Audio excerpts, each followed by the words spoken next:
Olá, querida aluna, olá, querido aluno. Já estamos nos encaminhando para o fim do nosso curso e hoje nós vamos dar continuidade aos nossos estudos sobre a Lei da Propriedade Industrial, que é a Lei 9279 de 1996. Hoje nós veremos especificamente o regime de proteção jurídica às marcas e aos desenhos industriais. Então, vamos começar aí pelo conceito de desenho industrial. O que seria o desenho industrial? Bom, o desenho industrial, ele cria uma nova forma, uma forma estética mesmo, para os produtos industrializados. Então, ele se refere a uma forma plástica, ornamental, estética, a um específico objeto que pode ser fabricado em escala industrial. Para que ele seja registrável como um desenho, então eu vou aí fazer um novo modelo de automóvel, de calçado, por exemplo.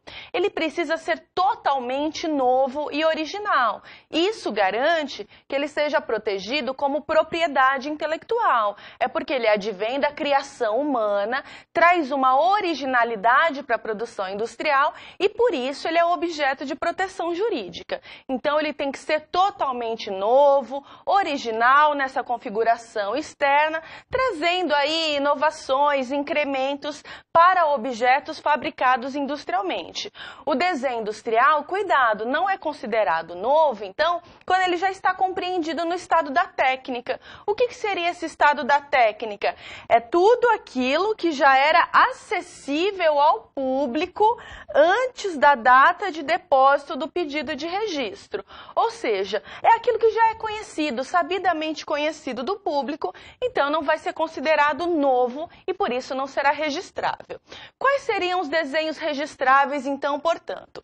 Seria aquele desenho original, aquele do qual resulte, então, uma configuração visual distintiva em relação a outros objetos anteriores, né? Totalmente diferente.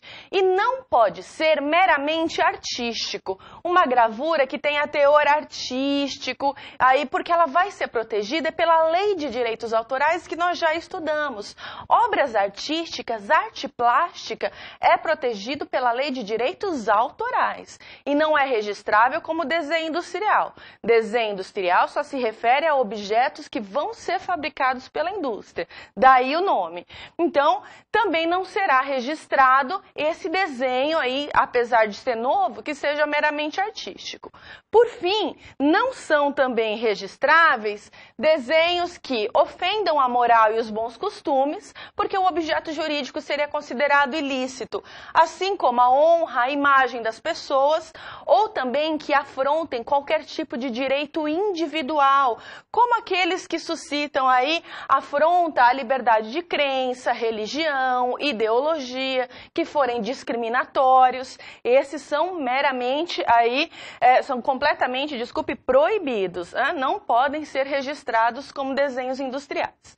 Se for um desenho registrável, como que vai ser esse pedido de registro? Bom, esse pedido, ele é feito aí mediante aí um protocolo com vários documentos. E aí você tem que conter nesse pedido, vamos lá, o requerimento do pedido, um relatório descritivo que vai demonstrar como que é esse desenho, como que o objeto pode ser fabricado a partir dele, reivindicações, se for o caso, por exemplo, aí especificidades, se for um desenho de vários objetos, o mesmo objeto com várias especificações, se tiver fotografia, se for necessário, além do desenho, além do campo de aplicação, onde industrialmente esse objeto pode ser fabricado e aí, a que ele serve, como ele pode ser utilizado.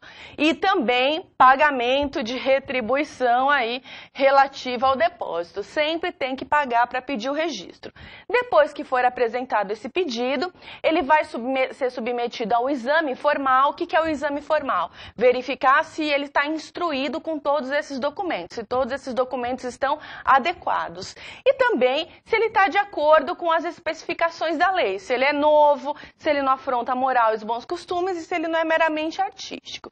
Se isso acontecer, ele vai poder aí ser colocado num processo de cessão. Ainda uma observação interessante, não pode ser feito um pedido de registro de vários desenhos ao mesmo tempo. Então, para cada novo desenho tem que ser feito um pedido de registro. Agora, o que você pode ter é um mesmo objeto com várias variações, com diversas variações desse mesmo objeto. Então, por exemplo, ele pode vir em várias cores, ou várias combinações de cores, o mesmo desenho industrial. Nesse caso, pode ser pedido ao mesmo tempo. Então, cuidado, tem sempre que se referir a um único objeto. No máximo, tem que ter aí variações, porque vários desenhos têm que ser objeto de vários pedidos. E aí, nós vamos considerar que só são variações se tiver a mesma característica distintiva preponderante aí, sendo limitado o pedido com 20 variações. Não pode ter mais de 20 no mesmo pedido de registro de desenho industrial. Se tudo isso estiver ok, vai haver a concessão do registro. Então, esse pedido, ao ser feito com o pagamento de depósito, ele é publicado, para todo mundo já saber que tem um pedido de registro, para alguém, se estiver pensando em fazer um desenho parecido, já não fazer o mesmo pedido de registro, porque será indeferido. E vai ser concedido aí, expedindo-se um respectivo certificado. Então, quando a pessoa consegue o registro, ela recebe um certificado de registro de desenho industrial. E aí, desse certificado, o que consta obrigatoriamente? Vamos lá. Consta um número de certificado, o título de certificação, o nome do titular, e o nome do autor, a nacionalidade e o domicílio do titular aí, e o prazo de vigência também, por quanto tempo vai durar esse registro, porque qual é a implicação do registro? Ninguém pode fazer um produto industrial com aquele desenho enquanto o registro estiver vigente, se não pagar ao titular desse registro. E aí, então, com tudo isso, a pessoa se torna totalmente titular dessa propriedade intelectual. Então, há essa propriedade intelectual de desenho industrial, olha lá, quando houver registro validamente concedido. É só com a concessão final. A partir disso, todos os direitos patrimoniais estarão assegurados. Por quanto tempo dura esse registro, professora? Esse registro de desenho industrial dura no máximo 10 anos aqui no Brasil. Após esse prazo, ele cai em domínio público. Isso significa que todas as pessoas vão poder, todas as empresas, as indústrias, vão poder fabricar esse objeto mesmo sem pagar o titular depois da expiração de vigência. Então, vigora pelo prazo de 10 anos. Esse prazo pode ser prorrogável, no máximo por 3 períodos sucessivos de 5 anos cada. Então, esses 10 anos podem ser prorrogáveis por mais 15 anos, dando aí um total de 25 anos, que é o prazo máximo mesmo, extrapolando aqui no Brasil, em que pode vigorar o registro de um desenho industrial. Cada pedido de prorrogação deve ser feito durante o último ano de vigência anterior. Então, não pode esperar vencer para depois fazer um novo pedido. E tem que ser instruído com comprovante de pagamento de retribuição. Não precisa novamente colocar toda a documentação. Basta fazer o comprovante, basta juntar o comprovante do depósito da retribuição. E aí, se tiver aí durante a vigência, quais são os direitos decorrentes da propriedade intelectual sobre desenhos industriais? Ora, eles aí funcionam no mesmo sistema de proteção das patentes. Como nós estamos dentro da mesma lei que é a Lei 9279, e já estudamos o sistema de proteção de patentes. Os desenhos industriais funcionam no mesmo sistema. Via de regra, qual seria então esse sistema? Vocês sabem que o titular tem todos os direitos patrimoniais, porque propriedade intelectual funciona para o direito como se fosse um bem móvel, e aí para poder usar esse desenho industrial é preciso fazer um contrato de licença no qual o titular cede a possibilidade de uma indústria fabricar um objeto, por exemplo, naqueles moldes, naquela configuração estética. Se houver ruptura desse direito, além das sanções cíveis cabíveis, porque o titular então vai poder entrar com uma ação indenizatória contra aquele que afrontou o seu direito, pedindo reparação por danos materiais, o que vai acontecer? Também será crime contra a propriedade intelectual. Então, a partir do momento que o registro está concedido, todos os direitos para o autor. Na relação de trabalho, sempre nós tratamos dessa questão, porque muitas vezes empregados aí, pessoas que prestam serviços ou mesmo funcionários públicos no âmbito da administração pública realizam criações intelectuais no seu campo de trabalho. E aí essa propriedade intelectual pertence ao empregado, ao prestador de serviços ou servidor, ou aquele que é o tomador do seu trabalho. Via de regra, nós sabemos que é o empregador, a iniciativa pública, a administração pública ou ao contratante, no caso de prestação de serviços, que pertence à propriedade intelectual. Então, na relação de trabalho, via de regra, pertencem exclusivamente ao empregador os desenhos industriais quando decorrerem de contrato de trabalho cuja execução ocorra no Brasil e que tenha por objeto, o contrato de trabalho tenha por objeto, pesquisa ou a própria atividade inventiva, ou seja, a pessoa foi contratada para fazer desenho industrial, ou que resulte aí da natureza dos serviços para os quais a pessoa ali está contratada. Pertencerá ao empregado aí somente na hipótese desse desenho ter sido feito desvinculado de qualquer relação contratual, ou seja, não era objeto do contrato você criar novos desenhos industriais. E além disso, sem utilização de recursos do empregador ou do contratante. Então não pode ter utilizado meios, dados, materiais, instalações ou equipamentos do empregador, porque senão, mesmo assim, esse desenho vai pertencer ao empregador ou ao contratante, tá bem? E aí, como nós falamos agora já de desenhos industriais, podemos passar para as marcas. As marcas, vocês sabem, né, são esses símbolos, esses signos distintivos de produtos, de empresas, que valem muito dinheiro quando são muito famosas e têm aí um alto grau de confiabilidade dos consumidores. As marcas também são registráveis por causa disso. Então, elas integram também esse campo da propriedade intelectual. Então, as marcas são suscetíveis de registro também.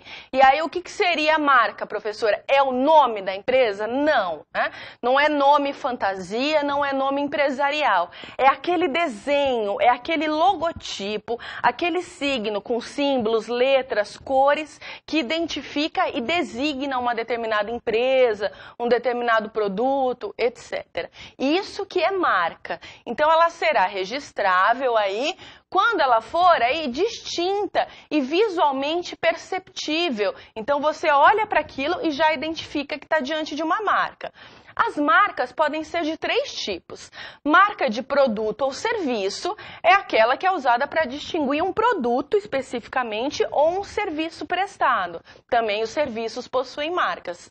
Existem as marcas de certificação, que são aquelas usadas para atestar a qualidade, a conformidade de produtos ou serviços, como é o caso do Inmetro. Esse é um tipo de marca de certificação, também é registrável.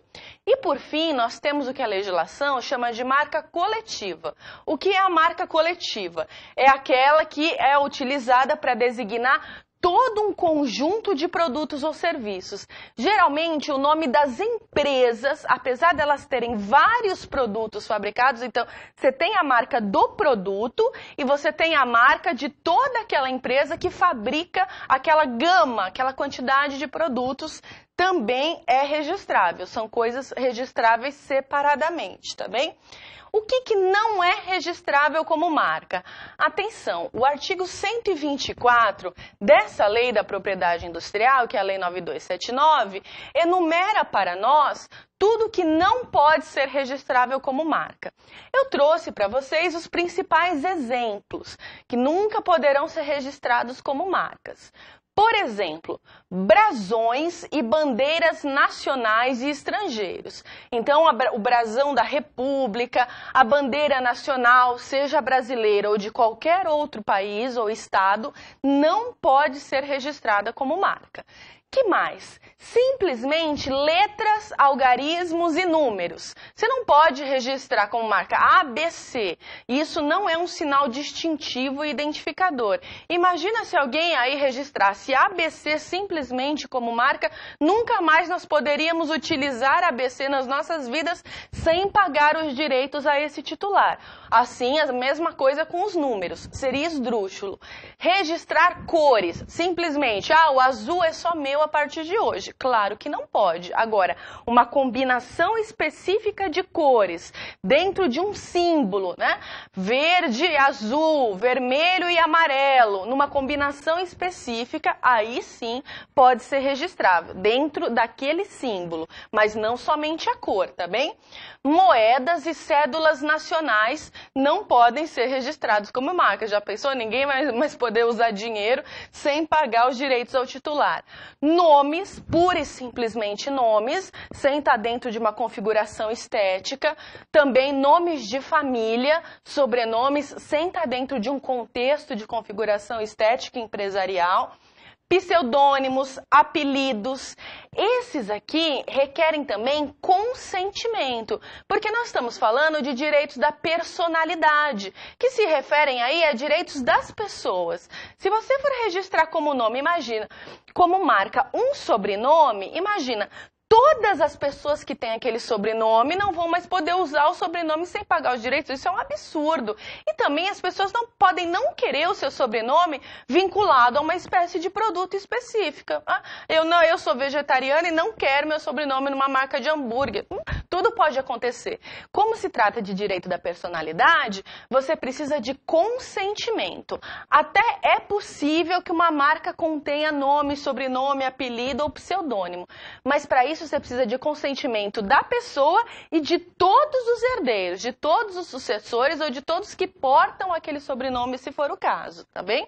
Também não são registráveis como marcas obras literárias, artísticas e científicas e nem os títulos somente dessas obras. Por quê? Porque já são protegidas pela Lei de Direitos Autorais, não são confundidas com marcas de produtos ou serviços.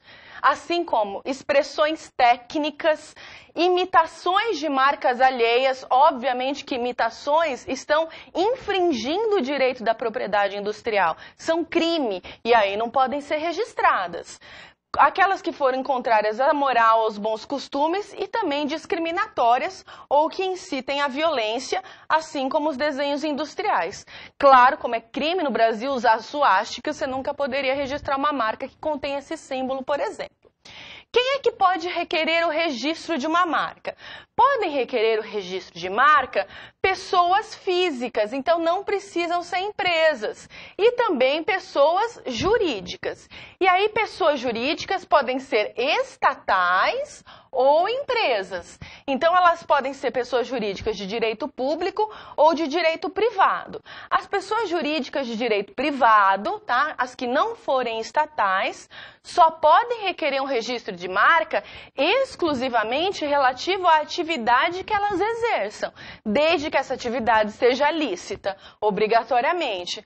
Elas podem fazer isso de um modo direto, a própria pessoa jurídica, empresa, requer o registro, ou através de de outras empresas que controlem direto ou indiretamente aí o seu capital, o seu patrimônio, e nesse requerimento aí elas deve constar quem vai ser o titular dessa marca ao final, tá? Se for um registro de marca coletiva, o que é marca coletiva mesmo? Nós vimos aquela que designa vários produtos ou serviços ao mesmo tempo, geralmente marca da própria empresa.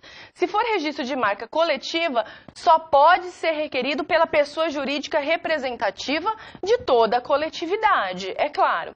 E se for um registro de marca de certificação, como a do Inmetro, que nós usamos como exemplo, só pode ser requerido por pessoa jurídica sem interesse comercial, sem interesse lucrativo ou industrial aí para o produto aí ou serviço atestado, tá bem? Por quanto tempo dura a vigência da marca? Vigência da marca dura por 10 anos, assim como os desenhos industriais. Porém, elas são prorrogáveis por 3 períodos sucessivos aí ou mais. Lembrem-se, então, que os desenhos industriais, eles têm vigência de 10 anos e são prorrogáveis por 3 períodos sucessivos de 5 anos. As marcas, elas têm uma vigência também de 10 anos e elas são prorrogáveis por períodos sucessivos de 10 anos. Via de regra, também 3 períodos sucessivos de 10 anos, porém não precisam ser exclusivamente 3. Se for instruído o pedido, pode-se estender essa possibilidade de prorrogação do registro por outros períodos de 10 anos, excedendo esse limite, tá? Se for feito o pedido de registro aí, vão poder ser cedidos aí esses direitos sobre a marca. Então, a partir do momento que você tem a titularidade, você pode ser cessionário através do contrato de licença, tá? Essa cessão de direitos sobre a marca, ela tem que compreender todos os registros ou pedidos em nome do cedente, de marcas iguais ou semelhantes também, tá? Quem faz essas anotações de cessão é o INPI, tá? É o Instituto Nacional de Propriedade Industrial. Ele controla todo esse registro de patentes, desenhos industriais e marcas, tá? E aí vai ter que constar a qualificação completa do cessionário aí e qualquer limitação de ônus que recaia sobre o pedido de registro ou mesmo as alterações nesse pedido de registro. Quais são os direitos decorrentes do registro, então? Você tem a titularidade da marca. Foi feito o pedido e foi concedido. O titular do registro, ou mesmo o depositante do pedido de registro, vão poder celebrar contrato de licença, como eu disse a vocês. Então, ninguém pode usar a marca sem pagar os direitos sobre a propriedade intelectual para o titular da marca. Se ele quiser, ele pode ceder tranquilamente. Ele faz um contrato de licença para uso da marca, tá bem? Sem prejuízo do seu próprio direito de exercer controle sobre as especificações, a natureza e a qualidade dos respectivos produtos ou serviços. Esse contrato também é fiscalizado pelo INPI. Então, eu não posso fazer um contrato com a pessoa aqui e falar, agora ela tem licença para usar a minha marca. Não. O contrato de licença tem que ser averbado, registrado no INPI para que produza efeitos em relação a terceiras pessoas. Então, interpartes, entre as partes, o contrato pode até fazer efeito sem ser registrado no INPI, mas em relação a terceiros, precisa de averbação no INPI, tá bem? E uma coisa muito importante pela qual nós passamos um pouco rapidamente quando nós falamos do registro. O registro de marca tem que ser vinculado à atividade econômica. Então, quando eu faço o registro de uma marca, ela está obrigatoriamente vinculada à atividade econômica exercida, tá? Porque aqui no Brasil, o mesmo nome empresarial, ele pode ser registrado desde que seja em atividade distinta. Então, se eu tenho tem um nome empresarial, por exemplo, para uma marca de alimentos e o mesmo nome empresarial para uma empresa de prestação de serviços de banho e tosa, por exemplo, pet shop, eu posso fazer o registro. Então tem que ser dentro do mesmo ramo de atividade, que é proibido no Brasil você registrar o mesmo nome empresarial, só se for dentro do mesmo ramo de atividade. Em ramo distinto, empresas podem ter nomes iguais em ramos distintos. Por isso que o registro de marca tem que estar vinculado à atividade econômica, por causa dessa regra da possibilidade de haver outros nomes empresariais em outras atividades econômicas, tá bem? Quando que se extingue o registro, então, professora? Olha, se extingue pela expiração do prazo de vigência, né? Se expirou o prazo de vigência e ninguém pediu a prorrogação. Lembrando que a prorrogação sempre tem que ser pedida no último ano de vigência, não pode esperar vencer, assim como nos desenhos industriais. Também pela renúncia do seu titular. A renúncia declarada de que não quer mais ser titular daquela marca também extingue a vigência da marca. Também aí, o que extingue? A caducidade. O que é caducidade? É quando a pessoa deixa de usar a marca, deixa de exercer os seus direitos sobre a marca. Então, se o uso dessa marca for interrompido aí por mais de 5 anos consecutivos, a legislação brasileira entende que não há interesse no uso da marca. Portanto, diremos que o direito caducou. E aí, se essa marca tiver sido usada aí com modificações que impliquem também alterações do seu caráter distintivo original, aquela que estava registrada também caduca, já que foi utilizada com alterações, tá bem? E aí, só não vai ocorrer caducidade na hipótese específica, tá bem? Do titular justificar o desuso dessa marca por razões legítimas. Então, como que funciona a extinção? Retomando, vamos lá. Expiração do prazo de vigência, renúncia do titular, caducidade. O que seria a caducidade? Primeira hipótese, deixar de usar a marca por mais de 5 anos consecutivos. Simplesmente abandonar e deixar de exercer direitos sobre a marca. Segunda hipótese de caducidade, quando o titular realiza alterações na marca originalmente registrada, aquela que está registrada não continua aí vigente, passível de proteção jurídica. Então tem que tomar cuidado, porque às vezes você registrou a marca de uma empresa e aí você acha que pode fazer modificações naquela marca que você está assegurado juridicamente. De jeito nenhum. Além de perder aí os direitos sobre aquela que está registrada, se isso durar, aí extrapolar 5 anos, essa nova sobre a qual você realizou alterações, se não fez o registro no INPI das alterações, também não vai estar aí protegida juridicamente. Então tem que tomar muito cuidado. Nessa hipótese, então, de haver alteração no caráter distintivo original, e aí, como está constando lá do certificado de registro, também ocorre caducidade. Ah, professora, mas sempre que eu deixar de usar uma marca em 5 anos ocorre caducidade? Calma, existe uma hipótese. Não vai acontecer caducidade se o titular justificar o desuso da marca por razões legítimas. É melhor, é mais seguro juridicamente que se realize aí uma justificativa perante o INPI para uma suspensão aí temporária, provisória, do uso da marca. Isso garante aí que ela continue protegida juridicamente, tá bem? Com tudo isso, nós sabemos qual é o regime de proteção jurídico das marcas. Ora, se alguém usar uma marca de outra pessoa sem pagar os direitos autorais, vai poder sofrer uma ação civil, indenizatória. Além disso, é crime contra a propriedade industrial. Está previsto como conduta criminosa, como nós veremos na próxima aula. Então, se você usar uma marca sem ter autorização para isso, está cometendo crime. E na própria ação penal, é possível requerer a apreensão de produtos que usem marca indevidamente. Então, existe essa possibilidade de sanção penal. Claro que no direito, aí o que tem mais eficácia jurídica acaba sendo menos a sanção penal e mais a sanção pecuniária. Então, dentro de uma ação indenizatória, é que o titular dessa marca vai processar quem está usurpando o seu direito sobre propriedade industrial, propriedade intelectual e cobrar indenização por danos materiais e também por lucros cessantes. Dependendo do tipo de marca, imagine quanto uma empresa arrecade por dia ou por mês usando uma determinada marca. Pense numa marca famosa.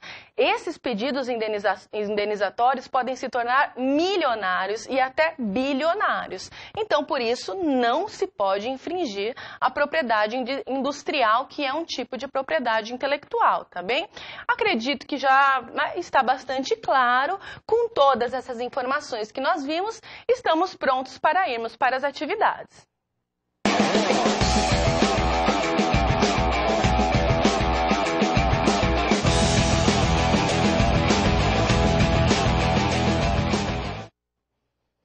Bem, nas nossas atividades, a primeira pergunta o seguinte: sobre a proteção aos desenhos industriais, é correto afirmar que é registrável o desenho industrial ofensivo a culto religioso? Gravuras artísticas são consideradas desenhos industriais? C. Considera-se desenho industrial um conjunto ornamental de linhas e cores que possa ser aplicado a um determinado produto? D. O registro vigora pelo prazo de 5 anos, prorrogáveis por 3 períodos sucessivos de também 5 anos? Ou E.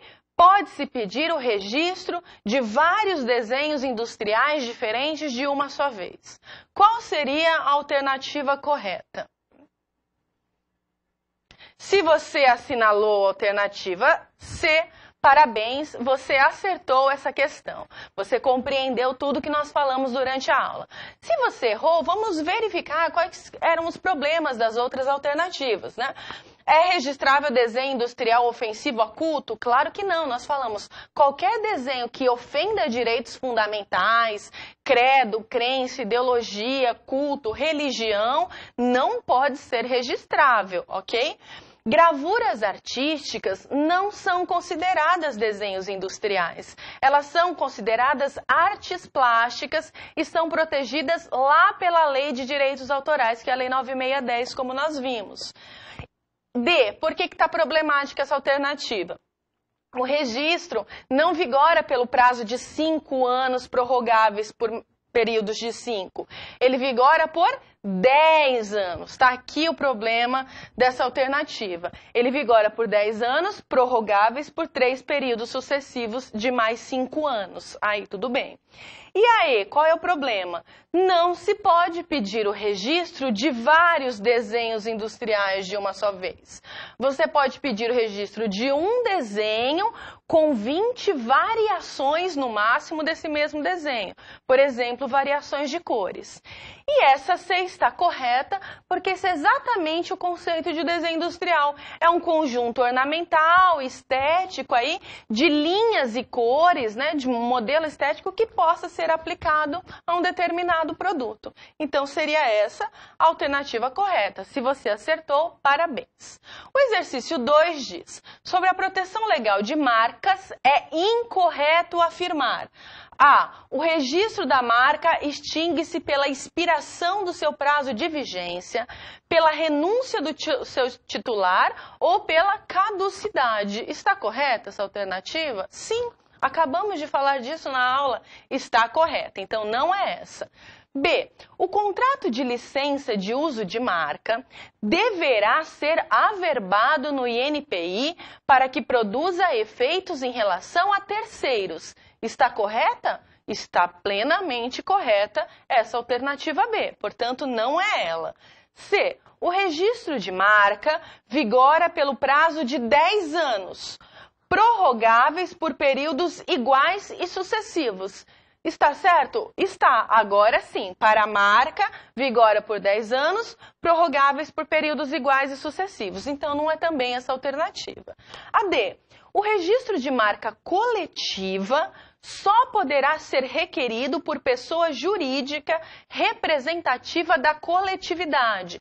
Nós falamos, geralmente é um caso de um grande conglomerado de empresas, um grande conglomerado de capital. Nesse caso, é somente uma pessoa jurídica representativa dessa coletividade mesmo que pode fazer o pedido de registro de marca coletiva. Então, também está correta a D. Então, a E deve ser a nossa alternativa, não? O registro de marca só pode ser requerido por pessoas jurídicas de direito privado. De jeito nenhum. O registro de marca pode ser requerido por pessoas físicas e pode ser requerido por pessoas jurídicas de direito público também, estatais. Não se esqueçam disso. Por isso, essa alternativa está errada. Acredito que você acertou também. Se acertou, parabéns. Essas são as nossas atividades. Estude, hein? Nosso curso já está se encerrando. Ficamos por aqui e até a próxima.